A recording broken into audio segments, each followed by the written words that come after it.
In this video, we review the concept of the chemical equilibrium. Alright, let's start with a very simple chemical reaction, simply A turning into B. And one of the goals of this chapter is to be able to predict whether that reaction will be spontaneous as written from A to B under a particular set of conditions of concentrations of A and B or partial pressures if they are gases. What we've done in prior videos is to actually derive the expression that is going to allow us to calculate exactly whether the reaction will be spontaneous or not. And that expression is this. The change in the reaction Gibbs energy under any conditions that we want is equal to the change in the reaction Gibbs energy at the standard state plus a correction, which is RT natural log of Q, where Q is something that we call the reaction quotient. And this Q incorporates the concentrations or partial pressures that you're interested in predicting the spontaneity for in that chemical reaction. Alright, so for a reaction A to give B, the way that we write this reaction quotient is simply the activity of products to the power of the stoichiometric coefficient, which in this case is 1, over the activity of reagents, which is to the power of the stoichiometric coefficient, which in this case is 1. If we want to make this reaction a little more complicated, we could add here another product and another reagent, and this will just be the product of the activities of products multiplied by the product of the activities of reagents to the powers of the stoichiometric coefficients, which in this case are all 1.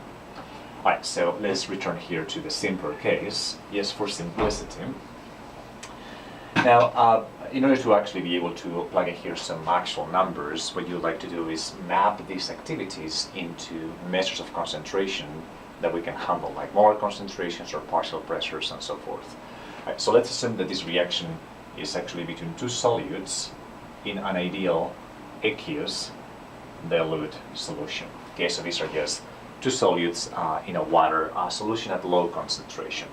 Under those conditions, then what we know is that the mapping of the activities into concentration is through the molar concentration of those solutes.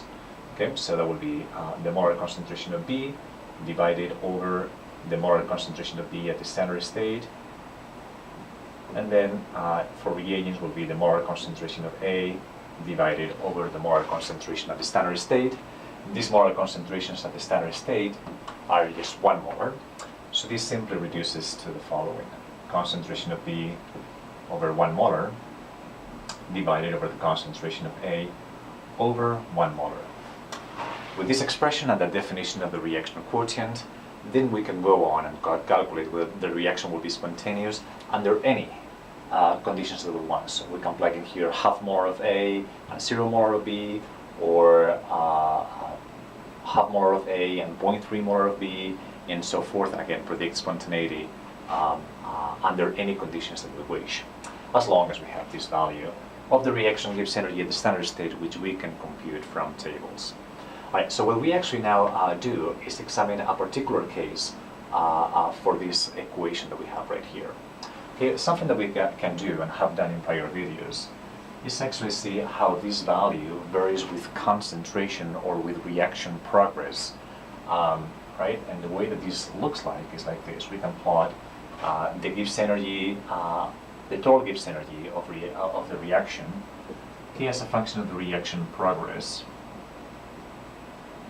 where this would be 0% complete and 100% complete. That means that you will have only reagents right here, and here you will have only products, no reagents. Okay, so let's assume that this graph looks like this, in which you start there initially, and then the reaction proceeds, but you hit the point of equilibrium, and the curve returns like that. Okay, it turns out that the value of the slope of that line, that slope, is what we call the reaction Gibbs energy. Okay, it's this value that you can calculate with that expression. Right, so the reaction starts and is spontaneous. A will turn into B, and then as it proceeds, it will continue to be spontaneous until you actually hit this point. And at that point, you see that the slope is 0, and you reach something that we call chemical equilibrium.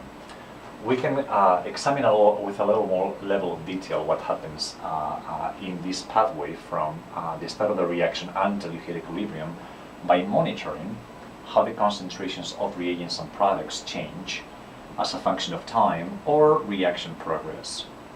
Right? So initially, you have, this will be your reagent A, that's the concentration of A, and initially you have that this is the concentration with which you start the reaction is maybe 1 molar or 0.5 molar or 0.1 molar, whatever you, again, you choose.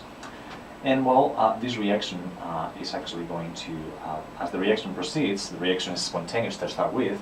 That means that A is turning into B, and that means the concentration of A is falling.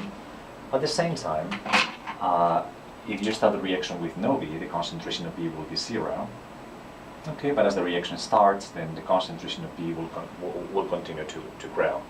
Right, so the reaction again continues to be spontaneous until you hit a point of equilibrium. And then what happens at equilibrium is that the concentrations don't change anymore. Okay, so you get to equilibrium, and right there, okay, what happens is that the concentrations of A and B don't change anymore. That will be the concentration of B, and this is the concentration of A. Okay, so again, after this point, you see that you have a chemical equilibrium. So what happens is that A is reacting to form B, but B is reacting, the reaction also takes place in the reverse direction, and B turns into A. And the rates of the forward and reverse process are the same, and that means that you don't see any changes macroscopically to the process. Notice that the point of equilibrium has been reached before you actually get to 50% completion, and that means that you're not going to go to a situation in which A is less dominant than B. Instead, you actually see that again, most of A is left, and you have generated quite, very little B. All right, and so this is the concept of equilibrium, and it happens from this point on. Now we can then go back to this expression and then try to see what happens at that particular point when you actually reach equilibrium. All right, so what happens there is as follows. Notice that at equilibrium, the forward reaction is not spontaneous, A to give B. The reverse reaction is not spontaneous, B to give to A. Instead, what happens is that the rates of those two reactions are the same, and you're at equilibrium. What that means is that delta Rg is equal to 0, right? The slope of that curve is equal to 0. So at equilibrium,